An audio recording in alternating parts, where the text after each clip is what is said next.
Hi guys, good evening. இப்போ time பார்த்தோன்னா 7:05. So இன்றைக்கி ஆஃபீஸ் ஒர்க்கெல்லாம் முடிச்சாச்சு. எல்லாம் ஒர்க்கு முடிச்சுட்டு இப்போ நான் பேக் டு ஹோம். ஸோ இது மாதிரி என்னோடய சேனலில் இனிமேல் அடிக்கடி கஸ்டமர் விசிட், ஆஃபீஸ் வ்ளாக்ஸ் வந்தது, பர்சனலாக எங்கேயும் ட்ரிப் போனேன்னா அந்த அப்டேட்ஸ் இது எல்லாமே உங்களுக்கு டைம் டு டைம் தந்துட்டுருப்பேன்.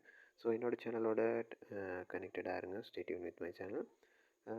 ஸோ இப்போ எதில் போய்கிட்டு இருக்கோம்னா, நம்ம டிமியோட தான் போய்க்கிருக்கோம். டிமியோ சொல்கிறது என்னோடய வண்டிங்க. ஸோ இதில் தான் போய்கிட்டு இருக்கோம். So keep in touch. Thank you. Bye.